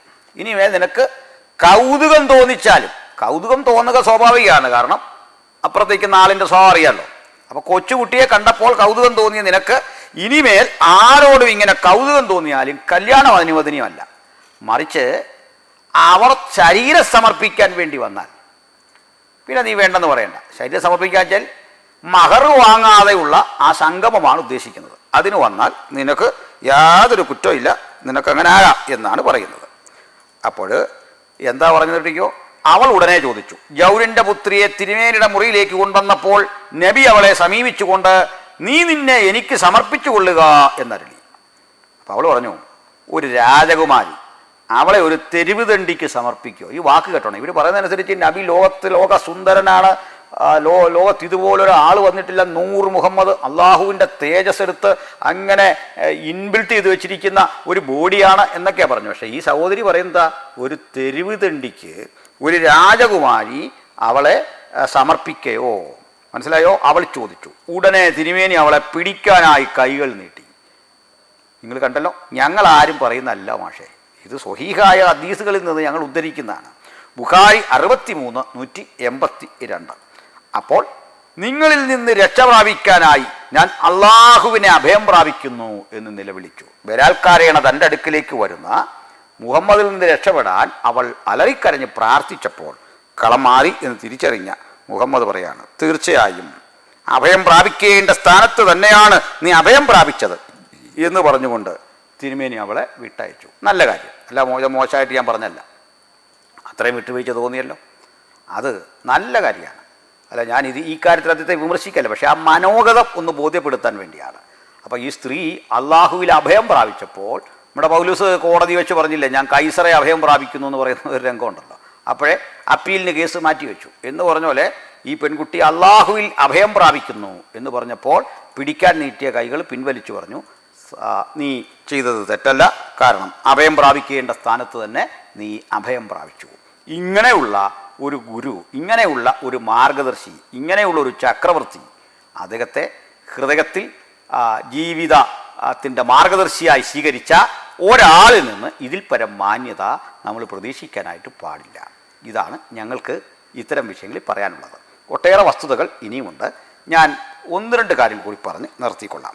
പ്രിയപ്പെട്ടവരെ, ഈ ബാലുശ്ശേരി സാഹിബും മറ്റു പ്രിയപ്പെട്ടവരും ഒക്കെ ചെയ്തുകൊണ്ടിരുന്നത് ഇത്തരത്തിലുള്ള കാര്യങ്ങളെ മതപ്രഭാഷണ രംഗങ്ങളിൽ വന്ന് വെള്ളപൂശുകയായിരുന്നു. ഹദീസുകളും ഖുർആനുകളും ഇംഗ്ലീഷിലും മലയാളത്തിലും പ്രാദേശിക ഭാഷകളിൽ പ്രസിദ്ധം ചെയ്തതോടെ ഏതൊരാൾക്കും അത് വായിക്കാനുള്ള സാവകാശം സംജാതമായി. ഉത്തരം പറഞ്ഞ് ഇവർ മടുക്കുന്നു. ഒടുവിൽ ഉത്തരത്തിൽ നിന്നൊന്ന് മാറിപ്പോകാൻ വേണ്ടിയിട്ട് ചർച്ച ബൈബിളിലേക്കൊന്ന് വഴിതിരിച്ചു വിടാൻ പല പ്രിയപ്പെട്ടവർ ശ്രമിക്കുന്നുണ്ട്. ഇവരുടെ കൂടെ ബൈബിളിലേക്ക് ചർച്ച വന്നിട്ട് ആ ചർച്ചയ്ക്കകത്ത് കിടന്ന് ഖുർആനെ സംബന്ധിച്ച് ഉയരുന്ന സകല ആരോപണങ്ങളിൽ നിന്നും പുകമറ സൃഷ്ടിച്ച് മാറാനുള്ള ഒരു തന്ത്രമാണ്. പക്ഷെ ഞങ്ങളുടെ ജീവിതത്തിലൂടെ തെളിയിച്ചിട്ടുണ്ട്, ബൈബിൾ ചർച്ചയായാലും ഞങ്ങൾക്ക് വിരോധമില്ല. പിന്നെ ബൈബിളെ ചർച്ചയാകാവൂ, തീർച്ചയായിട്ടും ബൈബിളെ ചർച്ചയാകാവൂ. ഞങ്ങൾ ഖുർആനിലേക്ക് വരില്ല. അതുകൊണ്ട് ബൈബിൾ ചർച്ചയാക്കണോ? ആണുങ്ങളെപ്പോലെ കാര്യം പറഞ്ഞിട്ട് വാ, അല്ല ഇതിന് പേടിച്ചു പോകാൻ വേണ്ടി ബൈബിൾ ചർച്ചയാക്കേണ്ട കാര്യമുണ്ടോ? അങ്ങനെയെങ്കിൽ നിങ്ങൾ ഒരു പൗരുഷം കാട്ടു സാഹിബേ. എന്താണ് കാര്യം? നിങ്ങൾക്ക് ബൈബിൾ ചർച്ച ചെയ്യണോ? നമുക്ക് ബൈബിൾ ചർച്ചയാകാം, ബൈബിളും തന്നെ ചർച്ചയാകാം. ആർക്ക് ഭയം? എന്തിനാണ് ഭയക്കുന്നത്? ഇങ്ങനെ വല്ലതും ബൈബിളിലുണ്ടോ ഇത്തരം കാര്യങ്ങൾ? ഇതിന് സമാന്തരമായ കാര്യങ്ങളുണ്ട്. അതൊക്കെ പാപമാണെന്ന് പറഞ്ഞാൽ പറഞ്ഞിരിക്കുന്നത്, അതൊക്കെ തെറ്റാന്ന് പറഞ്ഞാൽ പറഞ്ഞിരിക്കുന്നത്. ഇതിന് സമാന്തരമായ കാര്യങ്ങളൊക്കെ ഉണ്ട്, യുദ്ധങ്ങളുണ്ട്. അവിടെ ഇത്തരത്തിൽ സ്ത്രീകളോടുള്ള ബന്ധത്തിലൊക്കെ കാട്ടി ഒത്തിരി അനീതികൾ പരാമർശിക്കുന്നുണ്ട്. അതൊക്കെ തെറ്റാണെന്നാണ് പറഞ്ഞിരിക്കുന്നത്. ഒരു തെറ്റിനെ എടുത്തുകൊണ്ട് വന്നിട്ട് അത് നിങ്ങളുടെ ശരിയുമായി യോജിപ്പിച്ചാൽ എങ്ങനെയാണ് നോക്കുന്നത്? അവിടെ എങ്ങനെയാണ് ഒരു ക്രിയേറ്റിവിറ്റി കണ്ടുപിടിക്കാനായിട്ട് സാധിക്കുന്നത്? ചുരുക്കത്തിൽ നിങ്ങൾ തെറ്റിപ്പോയിരിക്കുന്നു, നിങ്ങളുടെ വീക്ഷണങ്ങൾ തെറ്റിപ്പോയിരിക്കുന്നു, നിങ്ങളുടെ മനസ്സ് ചപലമായിരിക്കുന്നു. നിങ്ങൾക്ക് തിരുത്താൻ അവസരങ്ങളുണ്ട്. നിങ്ങൾ ഒരു നല്ല മനുഷ്യനായി മാറുവാൻ വേണ്ടി ആദ്യം ചെയ്യേണ്ടത് ഇത്തരം കപട മതങ്ങളെ ഉപേക്ഷിക്കുക, അതിൻ്റെ പഠനങ്ങളെ ഉപേക്ഷിക്കുക. സ്വയം മഹാനായി തീരാൻ ഒരുവൻ ചെയ്തു വെച്ച ഇത്തരം ദുഷ്കൃത്യങ്ങളുടെ പാപഭാരം ചുമക്കേണ്ട എന്ത് അടിമത്തമാണ് അള്ളാഹു നിങ്ങൾക്ക് തന്നിരിക്കുന്നത് സ്വയം ഒന്ന് പരിശോധിക്കുക. ഇവിടെ സംഭവിക്കുന്നതിൻ്റെ എല്ലാം ആധാരമായിട്ടുള്ള ഒരു കാര്യമുണ്ട്. ഒന്നാമത്തെ കാര്യം, ഈ മുഹമ്മദിൻ്റെ പ്രവാചകത്വം തന്നെ പുനഃപരിശോധിക്കേണ്ട കാര്യമാണ്. അവിടെ മുതൽ ചർച്ച തുടങ്ങേണ്ടതാണ്. ആരാണ് പറഞ്ഞത് അദ്ദേഹം പ്രവാചകനാണെന്ന്? ഒരാൾ പ്രവാചകനാണ് എന്ന് പറയാൻ എന്തെല്ലാം ക്വാളിറ്റികളുണ്ട്. നിങ്ങൾ വഴി കണ്ടവരെല്ലാം പ്രവാചകനാക്കുക. ആദം നബി, ലൂത്ത് നബി, ഇപ്പോൾ കണ്ട സോളമൻ നബി, ഇങ്ങനെ കണ്ടവരെ എന്നും പ്രവാചകനാക്കാൻ നിയമമില്ല സുഹൃത്തെ. പ്രവാചകന് ചില സേർട്ടൺ ക്വാളിറ്റീസ് ഉണ്ട്, ഉണ്ടാകേണ്ടതുണ്ട്. അവർ സൂക്ഷിക്കേണ്ട കുറേ ജീവിത മൂല്യങ്ങളുണ്ട്. അവർ പഠിപ്പിച്ചാൽ മാത്രം പോരാ, പഠിപ്പിക്കുന്നവരായിരുന്നാൽ മാത്രം പോരാ, അവർ ചെയ്തെടുക്കേണ്ട, സമൂഹത്തിന് കാട്ടിക്കൊടുക്കേണ്ട ചില മാതൃകാസമ്പന്നമായ ജീവിത ചര്യകളുണ്ട്. എന്നിട്ട് ഇത്തരം നിയമങ്ങളെ അവർ തന്നെ ലംഘിക്കുമ്പോൾ നിങ്ങൾ പറയാണ് അള്ളാഹു മുഹമ്മദിന് മാത്രം കൊടുത്തിട്ടുള്ള ചില പ്രത്യേക അനുവാദങ്ങളാണ്. എന്തിനാണ് അത്ര പ്രത്യേക അനുവാദം? അത്തരം പ്രത്യേക അനുവാദത്തിൻ്റെ കാരണം എന്താ? അതൊക്കെ വിശദീകരിക്കണ്ടേ? അത് വിശദീകരിക്കപ്പെടണം. തലമുറകൾ ചോദ്യം ചെയ്യുമ്പോൾ അത് അള്ളാഹുവിൻ്റെ മാത്രം അധികാരമാണ് എന്ന നിലയിൽ പറഞ്ഞു വന്നാൽ, എല്ലാ വൃത്തികേടുകളും അള്ളാഹുവിൻ്റെ അധികാരമാണെന്ന് പറഞ്ഞാൽ എങ്ങനെ ഇരിക്കും? നിങ്ങൾ ആലോചിച്ച് നോക്കൂ. അപ്പോൾ എനിക്കിവിടെ ചോദിക്കാൻ ചില ചോദ്യങ്ങളുണ്ട്. പ്രിയപ്പെട്ട ബാലുശ്ശേരി, നിങ്ങൾ എങ്ങനെയാണ് ഒരു മദ്രസ കുട്ടിയെ നോക്കിക്കാണുന്നത്? ഇതല്ലേ നിങ്ങളുടെ ആളുകളെക്കുറിച്ചൊക്കെ പുറത്തേക്ക് വരുന്ന വൃത്തികെട്ട റിപ്പോർട്ടുകൾ? മദ്രസാധ്യാപകനെ കുറിച്ചൊക്കെ കൊച്ചു കുട്ടിയെ പീഡിപ്പിക്കുന്ന അധ്യാപകൻ, സത്യത്തിൽ അദ്ദേഹം ചെയ്ത തെറ്റാകുമോ? നിങ്ങളുടെ വീക്ഷണത്തിൽ തെറ്റാകുമോ? കാരണം എന്താ? അയാളുടെ ക്ലാസ്സിലിരിക്കുന്ന പഠിക്കുന്ന കുട്ടിയെ അദ്ദേഹം നോക്കുന്നത് നബിയുടെ കണ്ണുകൊണ്ടാണ്. നബി പഠിപ്പിച്ച, അദ്ദേഹം കാട്ടിയ ജീവിത മാതൃകയുടെ കണ്ണുകൊണ്ടാണ്. ആ കണ്ണുകൊണ്ട് നോക്കുമ്പോൾ ഒരു കുട്ടിയെ കാണുമ്പോൾ അയാൾ പറയും, ഇവളൊരു കന്യകയായി കിട്ടിയിരുന്നെങ്കിൽ ഞാൻ ഇവളെ വിവാഹം കഴിക്കുമായിരുന്നു എന്ന് പറയുന്ന മനസ്സ് ആ മനുഷ്യനുണ്ടാകുന്നത് എവിടുന്ന? മുഹമ്മദിൽ നിന്ന് പഠിച്ചതാണ്. ഒരു കൊച്ചുകുട്ടി, 6 വയസ്സുള്ള കുട്ടി വന്ന് പാഠം പഠിക്കാൻ വേണ്ടി മദ്രസയിൽ ചേരുമ്പോൾ ഈ കുട്ടിയെ അധമമായ ആ കണ്ണുകൊണ്ട് നോക്കാൻ അദ്ദേഹത്തിൻ്റെ പിന്നിലെ പ്രേരക ഘടകം എന്താണ്? അത് മുഹമ്മദിൻ്റെ ജീവിതചര്യയാണ്. മനസ്സിലായോ? പ്രായപൂർത്തിയായൊരു സ്ത്രീ, അല്ലെങ്കിൽ ഈ കുഞ്ഞിനെ ക്ലാസ്സിൽ വിടാൻ വരുന്ന ഒരു സ്ത്രീയെ കണ്ടാൽ ആ സ്ത്രീയെ എനിക്ക് പ്രാപിക്കണമെന്ന് തോന്നുന്ന മദ്രസ അധ്യാപകൻ്റെ ബോധം എവിടുന്ന ഉണ്ടാകുന്നത്? അദ്ദേഹത്തിൻ്റെ മുമ്പിൽ ഒരു മാതൃകയുണ്ട്, അത് മുഹമ്മദാണ്. ആ സ്ത്രീക്ക് പ്രായമായി കഴിഞ്ഞാൽ അവളെ ഉപേക്ഷിച്ച് കളയാം എന്നൊരു ബോധം ഒരുവന് തോന്നുന്നത് എന്തിൻ്റെ പേരിലാണ്? സൗദാ ബീവിയുടെ അവസ്ഥാവിശേഷം നിങ്ങളുടെ തൊട്ടു മുമ്പിൽ കിടക്കുന്നു. ഇനി എന്തെല്ലാം കാര്യങ്ങൾ ഇതുപോലെ. പിന്നെ നിങ്ങളൊന്ന് ആലോചിച്ച് നോക്കിക്കേ, ഒരു പുരുഷൻ ഒരു സ്ത്രീയെ വിവാഹം കഴിക്കുന്നു. വിവാഹം കഴിച്ച സ്ത്രീക്ക് മുമ്പ് 2-3 മക്കളുണ്ട്. ആ സ്ത്രീയുടെ മക്കളെ പ്രാപിക്കാനൊരു വിദ്യ നിങ്ങളുടെ പഠനങ്ങളിലുണ്ട്. നിങ്ങൾക്കറിയാമല്ലോ എന്ത്? ഈ സ്ത്രീയെ പ്രാപിക്കാതിരുന്നാൽ, ഈ സ്ത്രീയുമായി ലൈംഗിക ബന്ധത്തിൽ ഏർപ്പെടാതിരുന്നാൽ ആദ്യം ഈ കുട്ടികളോടും പിന്നെ ഈ സ്ത്രീയോടും കാലക്രമേണ ഭാര്യയാണല്ലോ, ഭാര്യ എന്ന പദവി ഉപയോഗിച്ച് അവിടെയും ചെല്ലാം. ഇത്തരത്തിലുള്ള അധമമായ ചിന്തകളെ ഒരു സമൂഹത്തിൽ ആർക്കും സ്വീകരിക്കാനാവാത്ത പാഠങ്ങളെ പഠിപ്പിച്ചിട്ട് ഇത് മഹത്തരമാണ്, ലോകത്തെല്ലാവരും അനുകരിച്ചോണം എന്ന് പറഞ്ഞാൽ നിങ്ങൾ മാത്രമേ അനുകരിക്കാൻ കാണൂ. ഇന്ത്യ പോലെ രാജ്യങ്ങളിൽ ഇത് അനുകരിക്കാൻ ശ്രമിച്ചാൽ ഉണ്ടാകാൻ പോകുന്ന ഭവിഷ്യത്ത് എത്ര വലുതാണെന്ന് നിങ്ങൾക്കറിയാം. നിങ്ങളുടെ രാജ്യങ്ങളിൽ പറ്റിയേക്കും. ശരീഅത്ത് കോടതികളുടെ വിചാരണയ്ക്ക് കീഴിലെ നിങ്ങൾക്ക് സ്വസ്ഥമായി ഇത്തരം കാര്യങ്ങൾ ചെയ്തുകൊണ്ട് മുമ്പോട്ട് വരാൻ പറ്റുള്ളൂ. പരിഷ്കൃത രാജ്യങ്ങളിലൊന്നും നിങ്ങൾക്കിത് സാധിക്കില്ല. അതുകൊണ്ട് എൻ്റെ വാക്കുകൾ കേൾക്കുന്ന പ്രിയപ്പെട്ട ഇസ്ലാമിയ സുഹൃത്തുക്കളുണ്ട്, നിഷ്പക്ഷമതികളായ സുഹൃത്തുക്കൾ ഇത് കേൾക്കാനുണ്ടെങ്കിൽ ഒന്ന് മനസ്സിലാക്കിക്കൊള്ളൂ. ഞങ്ങൾക്കാരോടും പരിഭവം ഉണ്ടായിട്ടല്ല, ഞങ്ങൾക്കാരോടും വെറുപ്പുണ്ടായിട്ടല്ല, ഒരു മനുഷ്യനെയും വെറുക്കാൻ ഞങ്ങൾക്ക് പ്രമാണമില്ല. നിങ്ങളുടെ മതത്തോടും അസഹിഷ്ണുതയില്ല. പക്ഷേ മതം പഠിപ്പിക്കുന്ന കിരാതമായ ഈ പ്രവൃത്തികളെ, നിന്ദ്യവും നീചവുമായ ഈ പ്രവൃത്തികളെ, ആ പ്രവൃത്തികളെ അനുകരിക്കാൻ പഠിപ്പിക്കുന്ന ഒരു രീതി, അല്ലെങ്കിൽ എന്തുകൊണ്ടാണ് പഠിപ്പിക്കാത്ത? അത് മുഹമ്മദിന് മാത്രം ഉണ്ട് എന്ന് പറഞ്ഞു വെക്കുന്ന കുറേ കാര്യങ്ങളുണ്ട്. അത് അധികം വിവാഹം കഴിക്കരുത് എന്നുള്ളതാണ് മറ്റുള്ളവർക്കുള്ളത്. പക്ഷേ 6 വയസ്സുകാരിയെ മുഹമ്മദ് വിവാഹം കഴിച്ചാൽ പുള്ളിക്ക് മാത്രമുള്ളതാണെന്ന് എഴുതി വെച്ചിട്ടില്ല. കൃത്യം അദ്ദേഹത്തിൻ്റെ ചര്യ, സുന്നത്തുകൾ നിങ്ങൾ ആ രീതിയിൽ ഫോളോ ചെയ്യാൻ പഠിപ്പിക്കുമ്പോൾ സംഭവിക്കുന്നത് വലിയ കുറ്റകൃത്യങ്ങളാണ് നമ്മുടെ സമൂഹത്തിൽ പെരുകാനായിട്ട് പോകുന്നത്. ഇത് കുട്ടികളുടെ ഹൃദയത്തിൽ കിടക്കുകയാണ്. ഇത് കുട്ടികളിൽ നിങ്ങൾ വെറുതെ ഇൻജക്റ്റ് ചെയ്യുകയാണ്. ആ കുട്ടികളാണ് മതഭ്രാന്തന്മാരായി നാളെ തീരുന്നത്. ഇതും പോരാഞ്ഞിട്ട് മുഹമ്മദ് സ്വർഗത്തിൽ ചെല്ലുമ്പോൾ ഈസാ നബിയുടെ അമ്മയായ മറിയത്തെ കൂടി പ്രാപിക്കുമെന്ന് എഴുതി വെച്ചിരിക്കുകയാണ്. നിങ്ങളൊന്ന് ആലോചിച്ച് നോക്കൂ.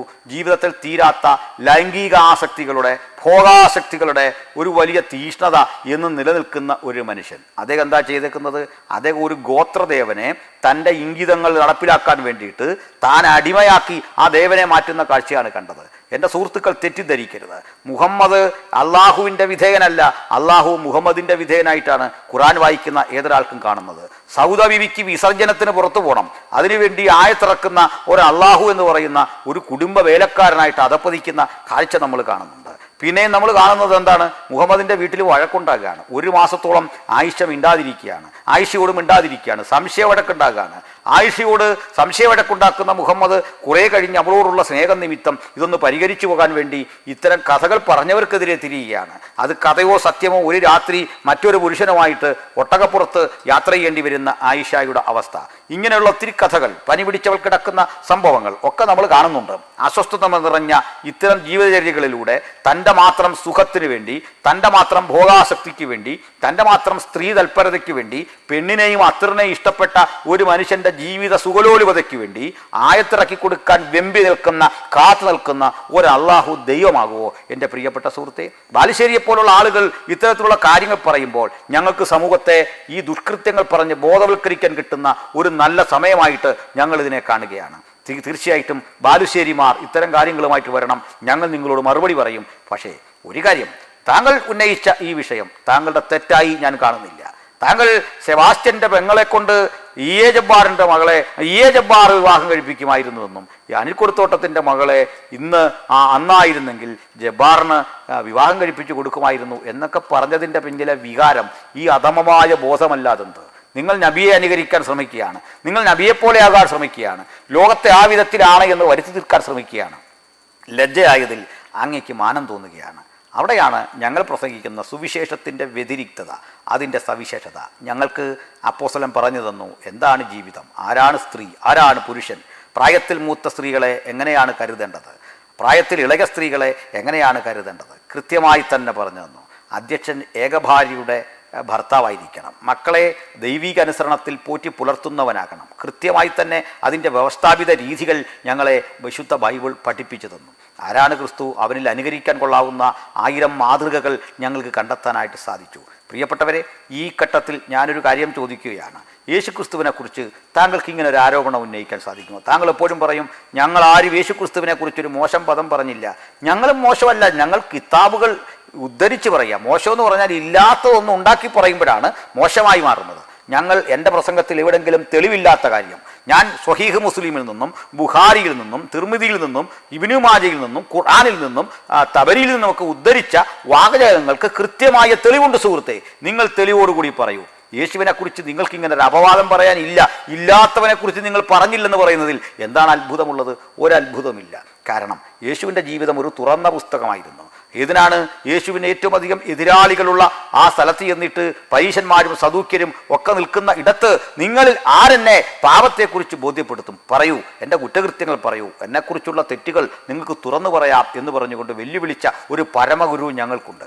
ആ ഗുരുവിൻ്റെ അഭാവത്തിൽ ഞങ്ങളെ പഠിപ്പിക്കാൻ ഒരു ദൈവത്തിൻ്റെ പരിശുദ്ധാത്മാവുണ്ട്. ആ പരിശുദ്ധാത്മാവ് പാപത്തെക്കുറിച്ചും ന്യായവിധിയെക്കുറിച്ചും ഞങ്ങളെ ബോധ്യപ്പെടുത്തിക്കൊണ്ടിരിക്കും. നടക്കേണ്ടുന്ന പാതയിൽ പോകുവാനുള്ള വഴി ഞങ്ങൾക്ക് നൽകിക്കൊണ്ടിരിക്കും. ഞാൻ നിന്നെ ഉപദേശിച്ച് നടക്കേണ്ടുന്ന വഴി നിനക്ക് കാണിച്ചു തരും. നിന്റെ മേൽ ദൃഷ്ടി വെച്ച് നിനക്ക് ആലോചന പറഞ്ഞു തരും. ഞങ്ങൾക്ക് ആലോചന തരുന്ന ഒരു മഹാദൈവം. അതുകൊണ്ടാണ് വ്യക്തിപരമായി താങ്കൾ ആക്ഷേപം ഉന്നയിക്കുമ്പോഴും അടിപതറാതെ വളരെ സമചിത്തതയോടെ താങ്കളോട് പ്രതികരിക്കാൻ ഞങ്ങൾക്ക് സാധിക്കുന്നതിൻ്റെ കാരണം ഞങ്ങളുടെ ഗുരു ഞങ്ങൾ അനുഗമിക്കുന്നവൻ്റെ ശ്രേഷ്ഠതയാണ്.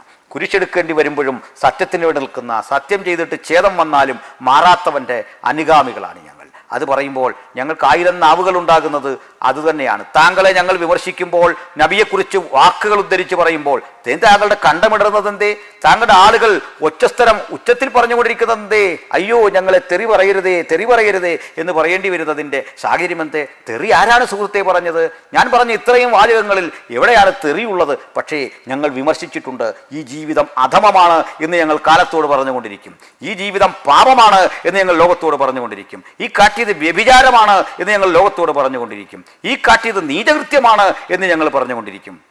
അത് നിങ്ങൾ ഞങ്ങളെക്കൊണ്ട് പറയിപ്പിക്കുന്നതാണ്. ഇത്രയും ഭീകരവും കിരാതവുമായി സമൂഹത്തെ നയിച്ച ഒരാളുടെ പിന്നാലെ നിങ്ങൾ യാത്ര ചെയ്യുമ്പോൾ നിങ്ങൾ ഞങ്ങളെ തത്വം പഠിപ്പിക്കാൻ വരുന്നോ? നിങ്ങൾ ഞങ്ങളെ ധർമ്മം പഠിപ്പിക്കാൻ വരുന്നോ? നിങ്ങൾ ഞങ്ങളെ പ്രവാചക യോഗ്യതകൾ പഠിപ്പിക്കാൻ വരുന്നോ? നിങ്ങൾ ചെയ്യുന്ന ആ ദുഷ്കൃത്യത്തിൻ്റെ ആഴം നിങ്ങൾ അറിയുന്നില്ല. ഞങ്ങളുടെ പരമഗുരുവായ യേശു ക്രിസ്തു ഒരിക്കൽ പറഞ്ഞു, ഞാൻ തന്നെ വഴിയും സത്യവും ജീവനുമാകുന്നു. വഴിയായ, ജീവനാകുന്ന, സത്യമാകുന്ന, പിതാവിങ്കിലേക്കുള്ള പാതയാകുന്ന യേശുക്രിസ്തുവിൻ്റെ പഠനങ്ങളിൽ ഈ പറയപ്പെട്ട മുഹമ്മദിൻ്റെ പഠനങ്ങൾക്ക് ഘടക വിപരീതമാണ്. നിങ്ങൾ ദയവായി യേശുക്രിസ്തുവിനെയും മുഹമ്മദിനെയും ചേർത്ത് സംസാരിക്കാതിരിക്കുക. നിങ്ങൾ ഞങ്ങളോട് ചോദിക്കാറുണ്ട്, ഞങ്ങൾ എന്താണ് ക്രൈസ്തവരോട് ചെയ്യുന്ന തെറ്റ്? ഏറ്റവും വലിയ തെറ്റ്, യേശു പ്രവചിച്ച പ്രവാചകനാണ് മുഹമ്മദ് എന്ന് പറയുന്നത് പോലെ തെറ്റുണ്ടോ സുഹൃത്തെ? കാരണം ഒരാൾ ഒന്ന് നെഗറ്റീവ്, ഒന്ന് പോസിറ്റീവാണ്. ഒന്നൊരു ആംഗിളിലേക്കും വേറൊരു ദിശയിലേക്കാണ് പോകുന്നത്. മനുഷ്യരാശിയെ മുഴുവൻ പരിഷ്കൃതിയുടെ ധാർമ്മിക ബോധത്തിൻ്റെ ഉയരങ്ങളിലേക്ക് പുനർനിർമ്മിക്കപ്പെടുന്ന തത്വസംഹിതയാണ് യേശുക്രിസ്തുവിൻ്റെ പഠനങ്ങളിൽ. നിങ്ങളെന്താണ് ചെയ്തത്? ശിലായുഗത്തിലേക്ക് മനുഷ്യനെ തിരിച്ചു കൊണ്ടുപോകുന്ന പ്രാകൃതമായ ജീവിതത്തിൻ്റെ പാഠങ്ങളാണ് നബിയിൽ പിൻപറ്റാനായിട്ടുള്ളത്. 6 വയസ്സുള്ള കുട്ടിയെ പ്രാപിക്കാൻ ചെന്ന നബിയും ചെറിയ കുട്ടിയെ കണ്ടിട്ട് തലീത കൂവി എന്ന് വിളിച്ച യേശുവും തമ്മിൽ അജഗജാന്തരമില്ലേ സുഹൃത്തെ? കൊച്ചുകുട്ടികളെ, ശിശുക്കളെ എൻ്റെ അടുക്കൽ വരുവാൻ വിടുവീൻ, അവരെ തടയരുത്, സ്വർഗരാജ്യം അവർക്കുള്ളത് എന്ന് പഠിപ്പിച്ച യേശുവിൻ്റെ ആ നീതിബോധത്തിൻ്റെ മുമ്പിൽ 6 വയസ്സുള്ള കുട്ടി ഓടിക്കളിക്കുമ്പോൾ അവളെ ഭാര്യയാക്കാൻ വേണ്ടി ആഗ്രഹിച്ച് ആയത്തിറക്കുന്ന അള്ളാഹുവിൻ്റെ നീതിബോധം എവിടെ നിൽക്കുന്നു സുഹൃത്തെ? വീണ്ടും അബൂബക്കറിൻ്റെ മകളെ കണ്ടിട്ട് അവൾ കന്യകയാകുമ്പോൾ ഞാൻ ജീവിച്ചിരുന്നാൽ അവളെ വിവാഹം കഴിക്കുമായിരുന്നു എന്ന് പറയുന്നവൻ്റെ മാനസികാവസ്ഥയും കൊച്ചു പെൺകുട്ടിയോട്, കൊച്ചു കുട്ടികളോട്, ഹൃദയാദരവുകളോടെ തൻ്റെ അരികിലേക്ക് വരുന്നവരൊക്കെ കൈക്കൊണ്ട യേശുക്രിസ്തുവും തമ്മിലുള്ള ആ തുലനം പോലും അശാസ്ത്രീയമല്ലേ സുഹൃത്തെ? നിഷ്പക്ഷമായിട്ട് നിങ്ങൾ ചിന്തിക്കുക, വസ്തുതകൾ കൃത്യമായി തന്നെ പഠിക്കുക. അതുകൊണ്ട് എന്നെ വ്യക്തിപരമായി ആക്ഷേപിച്ച പ്രിയ ബാലുശ്ശേരിയോട് എനിക്കൊരു വിരോധമില്ല. അത് ഞാൻ ഭംഗിവാക്കായിട്ട് പറയല്ല, ഒരു വിരോധമില്ല. എനിക്ക് സഹതാപമുള്ളൂ. ഇത്രയും ആത്മാർത്ഥത്തോടു കൂടി, അദ്ദേഹം ആത്മാർത്ഥമുള്ളൊരു മനുഷ്യനാണ്. ആ സങ്കടം കാണുമ്പോൾ നമുക്കതറിയാം. അത് ഏതൊരാൾക്കും മനസ്സിലാകുന്നുണ്ട്. സത്യസന്ധമെന്ന് കരുതി ഈ പാപഭാരം ചുമക്കുന്ന ഒരു സാധുവായ മനുഷ്യനാണ് അദ്ദേഹം. എനിക്ക് സുഹൃത്തിനോട് സ്നേഹവും ആദരവുമുള്ളൂ. നിങ്ങൾ പെട്ടുകിടക്കുന്ന ഒരു മാലിന്യത്തിൻ്റെ ചെളിക്കുഴിയിൽ നിന്ന് കരകയറാൻ താങ്കൾ പാടുപെടുന്നു എന്നുള്ളതാണ് ആ കണ്ടമിടുന്നതിൻ്റെ കാരണം എന്ന് ഞാൻ മനസ്സിലാക്കിയാണ്. തീർച്ചയായിട്ടും താങ്കൾക്കും രക്ഷയ്ക്ക് വഴിയുണ്ട്. താങ്കൾക്കും ഈ പാപഭംഗിലമായ ജീവിതം ഉപേക്ഷിച്ച് ഈ മ്ലേച്ഛതയെ പൂരിപ്പിച്ച് ശുദ്ധമാക്കുന്ന ആ തെറ്റ് കുറ്റകൃത്യമാണ് സുഹൃത്തെ. തെറ്റിനെ ന്യായീകരിക്കുന്നതും തെറ്റ് തന്നെയാണ്. പാപത്തെ വെള്ളപൂശുന്നതും പാപം തന്നെയാണ്. പാപത്തെ ന്യായീകരിക്കുന്നത് പാപം തന്നെയാണ്. പക്ഷേ വചനം പറയുന്നു, തൻ്റെ ലംഘനങ്ങളെ മറച്ചു വെക്കുന്നവന് ശുഭം വരികയില്ല, ഏറ്റുപറഞ്ഞ് ഉപേക്ഷിക്കുന്നവന് കരുണ ലഭിക്കും. അതുകൊണ്ട് കരുണയുടെ മൂർത്തീഭാവമാണ് ദൈവം. ആ ദൈവത്തിന് മനുഷ്യനിൽ നിന്ന് ആവശ്യമുള്ളത് ഏറ്റുപറഞ്ഞുള്ള ഉപേക്ഷണമാണ്. ഏത് ദുഷ്കൃത്യങ്ങളും ഏത് തെറ്റും ക്ഷമിക്കാനുള്ള പരമാധികാരം ദൈവത്തിനുണ്ട്. മുഹമ്മദും ഇന്നാണ് ജീവിച്ചിരുന്നതെങ്കിൽ അദ്ദേഹം തെറ്റുപറഞ്ഞ് ഉപേക്ഷിച്ചാൽ, ആ പാപഭംഗില ജീവിതത്തിൽ നിന്ന് വിട പറഞ്ഞാൽ അദ്ദേഹത്തിനും ദൈവത്തിൻ്റെ രക്ഷ അനുഭവിക്കാനുള്ള സാവകാശങ്ങളുണ്ടായിരുന്നു. തൻ്റെ രക്ഷയെ ജ്ഞാനമണി കാണിച്ചു കൊടുക്കും എന്ന വചനം പോലെ രക്ഷ എന്ന മഹത്തരമായ ആ പദവിയെ അതിനെ സ്വായത്തമാക്കാൻ കഴിയുന്ന ഒരു സ്ഥിതിവിശേഷം ഇതാ വീണ്ടും അവശേഷിക്കുന്നു. ഞാൻ നിങ്ങളെ ഒരു മതവിശ്വാസിയാക്കാൻ ക്ഷണിക്കുകയല്ല, പക്ഷെ താങ്കൾക്കും മടങ്ങിവരവ് ആവശ്യമാണ്. ജീവിതത്തിലേക്ക്, മാനവിക മൂല്യങ്ങളിലേക്ക്, ചിന്താപരതയിലേക്ക്, പോസിറ്റീവ് തിങ്കിങ്ങിലേക്ക് ഒക്കെ താങ്കളും അനുഗാമികളും ഒക്കെ വരേണ്ടതുണ്ട്. ഇത് കാണുന്ന എൻ്റെ പ്രിയപ്പെട്ട മുസ്ലിം സഹോദരങ്ങളുണ്ട്. എനിക്ക് ആരോടും വിരോധമില്ല, ആരോടുമില്ല, നല്ല സൗഹൃദം. ഈ ഡിബേറ്റുകളും ചർച്ചകളും കഴിഞ്ഞതോടെ മുസ്ലിം സഹോദരന്മാരുമായി കുറേ കൂടി ഹൃദയാടുപ്പമാണ് എനിക്കുള്ളത്. ഞാൻ മനസ്സിലാക്കുന്നു അവരുടെ ആരുടെയും കുറ്റമല്ല, മറിച്ച് ഈ നല്ല രീതിയിൽ പഠിച്ച് മാർക്ക് വാങ്ങുന്ന ഒരു കുട്ടി, അവൾ എൻട്രൻസ് എഴുതിയിട്ട് ആ എൻട്രൻസിൽ നല്ല മാർക്കുണ്ട്, പക്ഷേ റാങ്കിൽ ഒത്തിരി താഴെ പോയി. അവൾ മറ്റൊരു കോഴ്സിന് സിദ്ധയോ അല്ലെങ്കിൽ മറ്റേ നാച്ചുറോപ്പതിയോ അല്ലെങ്കിൽ ഹോമിയോപ്പതിയോ ഒക്കെ പോയി പഠിക്കുകയാണ്. ആ കോഴ്സുമായിട്ട് വരികയാണ്. അത് ആനുകാലികമായ അലോപ്പതിയോട് പിടിച്ചു നിൽക്കില്ല, യോജിച്ച് നിൽക്കില്ല. അലോപ്പതി ഒത്തിരി മുമ്പോട്ട് പോയി വളർന്ന വികാസം പ്രാപിച്ചൊരു ശാസ്ത്രമാണ്. അപ്പോൾ പഴയ കാലകരണപ്പെട്ട ആ ചികിത്സാരീതി, വാതപിത്ത കഫം അതൊക്കെ വെച്ച് അളക്കുന്ന ആയുർവേദമോ അല്ലെങ്കിൽ സിദ്ധയോ അക്യുപഞ്ചറോ എന്നൊക്കെ പറയുന്ന ചികിത്സാരീതികളുണ്ടല്ലോ, ഇവർ വരികയാണ്. അവർ വന്നിട്ട് അത് ഗുണപരമാണ്, പക്ഷേ രോഗി അത്ര പെട്ടെന്നൊന്നും സൗഖ്യമാകാത്ത സ്ഥിതിയിൽ നമ്മൾ ഇത് ചർച്ച ചെയ്യുമ്പോൾ അവിടെ ഒരു സഹതാപമുണ്ട്. ആ സഹതാപം എന്താണ്? മാർക്കില്ലാത്തതുകൊണ്ടല്ല നിങ്ങൾ ഇങ്ങനായത്. ഒരു മാർക്കിനൊക്കെ റാങ്ക് കുറഞ്ഞപ്പോൾ നിങ്ങൾക്ക് MBBS കിട്ടേണ്ടിയിരുന്നു, പക്ഷെ നിങ്ങൾ പോയി മറ്റൊരു കോഴ്സിന് ചേരേണ്ടി വന്ന ഒരു സാഹചര്യം നിലനിൽക്കുന്നു എന്നതുപോലെ ജന്മം കൊണ്ടോ അതല്ലെങ്കിൽ ജീവിത സാഹചര്യം കൊണ്ടോ തെറ്റിദ്ധരിക്കപ്പെട്ടത് കൊണ്ടോ നിങ്ങൾ ഇസ്ലാം മതത്തിൻ്റെ അനുഗാമികളായി അവിടെ കണ്ട ദുഷ്കൃത്യങ്ങളെ മുഴുവൻ പുകഴ്ത്തി പറയാൻ തയ്യാറായി. മദ്രസാ കാലം മുതൽ ഈ മുഹമ്മദ് എന്തോ ധീരകൃത്യങ്ങൾ ചെയ്ത മാനവരിൽ മഹോന്നതനാണെന്ന് പാടി പുകഴ്ത്തേണ്ടി വന്നു. അള്ളാഹുവിനേക്കാൾ അദ്ദേഹം പ്രാമുഖ്യം പിടിച്ചു വാങ്ങി നിങ്ങളോട്. അള്ളാഹുവിൻ്റെ പേര് ഉദ്ധരിക്കുന്ന ഇടത്തൊക്കെ തൻ്റെ പേര് കൂടി ഉദ്ധരിച്ച് താൻ ഇങ്ങനെ എന്തോ വലിയ പുള്ളിയാണ് എന്ന് പറയേണ്ട. അതേ ഖുറാനിൽ തന്നെ പറയാണ്, അള്ളാഹു പ്രവാചകന്മാർക്കിടയിൽ ഒരു വേറുകൃത്യങ്ങളും വെച്ചിട്ടില്ല, തുല്യരാണ് എന്ന് പറയാനും പഠിപ്പിച്ചു. ഇത് രണ്ടും ഒരുപോലെ പഠിപ്പിച്ചു. ഉത്തരമുട്ടുന്നിടത്തൊക്കെ പറയും ഞാനൊരു സാധാരണ മനുഷ്യനാണെന്ന് പറഞ്ഞുകൊണ്ടിരുന്ന വ്യക്തി ചില ഘട്ടങ്ങൾ വരുമ്പോൾ തൻ്റെ മേധാവിത്വം ഊട്ടിയുറപ്പിക്കാൻ എല്ലാ കർത്തവ്യങ്ങളും ചെയ്തു. ഇന്ന് പാകിസ്ഥാനിൽ ചെല്ല്, അള്ളാഹുവിനെ നിരസിച്ചാൽ ഒരുവന് കിട്ടുന്ന ശിക്ഷ തടവാണെങ്കിൽ മുഹമ്മദിനെ കുറിച്ച് പറഞ്ഞാൽ കിട്ടുന്നത് തല പോകുന്ന ശിക്ഷയാണ്. ഇത്രമാത്രം അള്ളാഹുവിനെ മുഹമ്മദിനും താഴെ പ്രതിഷ്ഠിച്ചുകൊണ്ട് മുഹമ്മദിൻ്റെ ആജ്ഞാനുവൃത്തിയാക്കി മാത്രം ഒതുക്കിക്കൊണ്ട് ഒരു മതം പഠിപ്പിക്കുന്ന ചിന്താധാരയെ അന്ധമായി പിൻപറ്റുന്നതാണ് എൻ്റെ പ്രിയപ്പെട്ട സുഹൃത്തുക്കൾക്ക് പറ്റിയ പരാജയം. നിങ്ങൾ തിരുത്തേണ്ടതുണ്ട്. മനുഷ്യത്വത്തിലേക്കും മാനവിക മൂല്യങ്ങളിലേക്കും ഒക്കെ വളരേണ്ടതുണ്ട്. ഞങ്ങൾ ഇവിടെ നിങ്ങളോട് ഇത്തരത്തിലൊന്നും പറയുമായിരുന്നില്ല, പക്ഷേ ഞങ്ങളെ ക്ലാസ് എടുക്കാൻ വരിക, ഞങ്ങളെ വിമർശിച്ച് മുമ്പോട്ട് വരിക. അപ്പോൾ ഉള്ളടക്കങ്ങൾ ആരാഞ്ഞ് ഞങ്ങൾ മുമ്പോട്ട് വരുമ്പോൾ ഞാൻ പരിചയപ്പെട്ട നബിയിൽ അല്ലെ വ്യത്യസ്തരാണെങ്കിൽ നിങ്ങൾ പറയൂ. നിങ്ങളിതിന് വ്യാഖ്യാനം വഴി പറയണം. വ്യാഖ്യാനിച്ച് നിങ്ങൾ തെറ്റിനെ പർവ്വതീകരിക്കുകയാണ്. ഈ മതപ്രഭാഷകരില്ലെങ്കിൽ മതപണ്ഡിതരില്ലെങ്കിൽ ഈ നബിക്ക് എവിടെങ്കിലും മുഹമ്മദിന് എവിടെങ്കിലും ഒരു മാതൃകയുണ്ടെന്ന് വ്യാഖ്യാതാക്കളുടെ വ്യാഖ്യാനത്തിൻ്റെ സൂചിമുനയിലാണ് അദ്ദേഹം നിൽക്കുന്നത്. ഇതാ ഞങ്ങളിപ്പോൾ വ്യാഖ്യാതാക്കളെയും മുഹമ്മദിനെയും ഈ മുജാഹിദിനെയും എല്ലാം ഏറി നിർത്തിയിരിക്കുക. താഴേക്ക് ഇറങ്ങണമെന്നുണ്ടെങ്കിൽ ഉത്തരം തന്നിട്ട് പോയാൽ മതി. കേട്ടല്ലോ മുജാഹിദെ? അതുകൊണ്ട് ഈ വാക്കിൽ കേൾക്കുന്ന ശേഷം എൻ്റെ സ്വതന്ത്ര അന്വേഷകരായ സഹോദരന്മാരോട്, ഈ രാജ്യത്തിലെ മുസ്ലിം സഹോദരന്മാരോട് ഞങ്ങൾക്ക് യാതൊരു വകയില്ല. സത്യസന്ധമായി പറയട്ടെ, ബൈബിൾ വായിച്ച, ബൈബിൾ പ്രസംഗിക്കുന്ന നാവ് കൊണ്ട് ഹൃദയംഗമായി പറയട്ടെ, ഒരു പരിഭവവും ഒരു പിണക്കവും ഇല്ല. ഞങ്ങളേറെ വിലമതിക്കുന്ന നസറേനായ യേശുവിൻ്റെ പുണ്യാഹരക്തത്തെ സാക്ഷിയാക്കി എൻ്റെ പ്രിയപ്പെട്ട സഹോദരന്മാരോട് പറയട്ടെ, ഒരു പരിഭവവും ഒരു വിദ്വേഷവും മുജാഹിദ് ബാലിശ്ശേരിയോട് ഒട്ടുമില്ല. അദ്ദേഹം എന്നെങ്കിലും ഒരിക്കൽ എൻ്റെ സഹോദരനായി തീരേണ്ട വ്യക്തിയാണ് എന്ന നിലയിൽ ഞാൻ കാണുന്നു. അതിൻ്റെ കാരണം അദ്ദേഹവും മാനസാന്തരപ്പെടണം. അദ്ദേഹം തൻ്റെ ഈ പാപവഴികളെ, തൻ്റെ നാവ്, ദൈവം കൊടുത്ത നാവും ശബ്ദവും ഉപയോഗിച്ചുകൊണ്ട്, പടച്ചവൻ പ്രപഞ്ചനാഥൻ കൊടുത്ത ഈ നാവ് ഉപയോഗിച്ചുകൊണ്ട് പാപത്തെ ന്യായീകരിക്കാൻ തെരുവീതിയിൽ ഇറങ്ങുക, പാപത്തെക്കുറിച്ചുള്ള ന്യായീകരണം കൊണ്ട് ജീവിതത്തിൻ്റെ അനവധി പതിറ്റാണ്ടുകൾ കഴിച്ചു കൂട്ടുക, മതപ്രഭാഷണ പരമ്പരകളിലൂടെ ഇത്തരം ദുഷ്കൃത്യങ്ങളെ മുഴുവൻ ന്യായീകരിച്ച് ദൈവത്തിന് വേണ്ടി സംസാരിക്കുക എന്ന് പറയുക. നോ ബ്രദർ, സത്യസന്ധനായ നീതിമാനായ ഒരു ദൈവത്തിന് ഇങ്ങനെ അധപ്പതിക്കാൻ കഴിയില്ല. ഒരു നല്ല പ്രവാചകന് കൊച്ചുകുട്ടിയെ കാണുമ്പോൾ, ഇവൾ കന്യകയാകുമ്പോൾ ഞാനിവളെ വിവാഹം കഴിക്കുമെന്ന് പറയാൻ സാധിക്കില്ല. വഴിയെ പോകുന്നൊരു സ്ത്രീയെ കണ്ട് ആസക്തി തോന്നിയിട്ട് ഓടി വന്ന് ഭാര്യയെ പ്രാപിക്കാൻ പഠിപ്പിക്കാൻ ഒരു നല്ല പ്രവാചകന് തോന്നില്ല. അത് നല്ല പ്രവാചകനാവില്ല, ദൈവത്തിൻ്റെ പ്രവാചകനാവില്ല. ഇത്തരം വഴിവിട്ട് ശരിയായ പാത താങ്കൾക്ക് തിരഞ്ഞെടുക്കാൻ കഴിയട്ടെ. എൻ്റെ വാക്കിൽ കേൾക്കുന്ന പ്രിയപ്പെട്ട സുഹൃത്തുക്കൾക്ക് തിരഞ്ഞെടുക്കാൻ കഴിയട്ടെ. ആയുധങ്ങളുടെ ആരവാരമില്ലാത്ത, ഏറ്റുമുട്ടലില്ലാത്ത, ഏത് കുടുംബാവിയോടും പാവത്തിൻ്റെ മാലിന്യതകളെ കറകളെ കഴുകിക്കളഞ്ഞ് അവനെ സ്നേഹിക്കുന്ന നല്ലവനായ യേശു ക്രിസ്തുവിനെ കർത്താവിൻ്റെ രക്ഷിതാവുമായി നിങ്ങളുടെ മുമ്പാകെ വരച്ച് കട്ടിക്കൊണ്ട് ഞാൻ ഇങ്ങനെ പറഞ്ഞ് അവസാനിപ്പിക്കട്ടെ. മറ്റൊരുവരിലും രക്ഷയില്ല.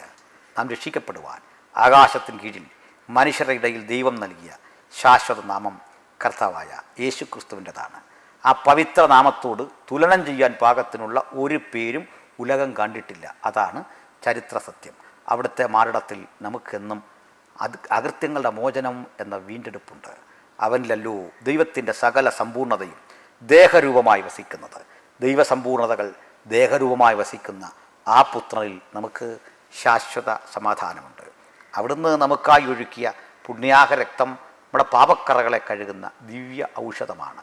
ആ മലിനതകളെ കഴുകി നമുക്ക് സ്വയം ശുദ്ധീകരിക്കാൻ, ശാക്തീകരിക്കാൻ മുജാഹിദ് ബാലുശ്ശേരിയുടെ ഈ പ്രഭാഷണ പരമ്പരയിലൂടെ ഞാൻ നടത്തുന്ന അഭിമുഖം, അല്ലെങ്കിൽ അതിനെ അഡ്രസ്സ് ചെയ്തുകൊണ്ട് ഞാൻ നടത്തുന്ന ഈ പ്രഭാഷണം നിങ്ങൾക്ക് വഴിയും മാർഗദർശിയും ആയി തീരട്ടെ എന്ന് ഞാൻ പ്രാർത്ഥിക്കുന്നു.